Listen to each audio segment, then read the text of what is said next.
and the street economy in blunt detail. For example, one 2017 track opens with scenes of blowing money on a night out in Baltimore, only to land in a dangerous home invasion. These vivid images of block parties, street corners, and police confrontations make listeners feel the tension of his neighborhood. In interviews, CTM Ball speaks of coming up from tough circumstances, even a stint in foster care, so his music reads like a survival memoir.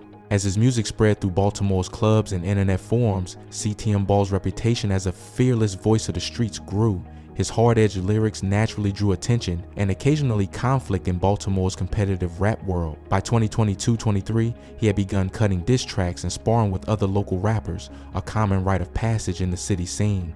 In one 2023 song titled LA Massacre, sneak dissing, he openly calls out a rival crew, signaling he isn't afraid to battle on wax.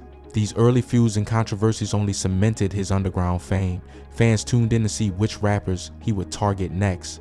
Even as CTM Ball's name spread on social media and YouTube, his videos regularly rack up tens of thousands of views. He kept drawing from the same street-rooted energy that sparked his initial mixtape. Throughout his first years as an artist, CTM Ball's narrative was simple but powerful. He came out of Baltimore's hardest hood, turned pain into rap, and fought to make his voice heard. As one writer observed, Ball's combination of slick flow and raw street tales over booming beats is exactly what characterizes Baltimore's new wave of rappers. With mixtapes complete and the local buzz growing, his story was set. From Eastside troublemaker to the city's self-made rap battler, laying the groundwork for whatever comes next. In March 2017, federal agents announced a sweeping indictment of an East Baltimore drug network. 27-year-old Brendan Brown, known on the street as Ball, was named as one of 11 alleged members of the so-called Allen drug trafficking organization, charged with conspiring to distribute heroin, cocaine, and crack. U.S. Attorney Rod Rosenstein warned that networks like this are responsible for most of the murders and shootings in Baltimore.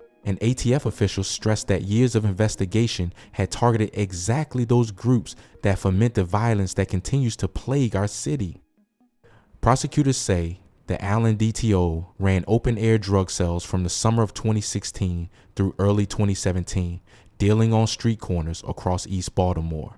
Federal court records describe a web of drug shops, including one in the Latrobe Homes housing complex. Even before the indictment was unsealed, law enforcement reports noted that an ongoing turf feud with the rival gang had already left one alleged member of the Allen organization wounded by gunfire. The sign above marks Latrobe Homes, a public housing complex on East Madison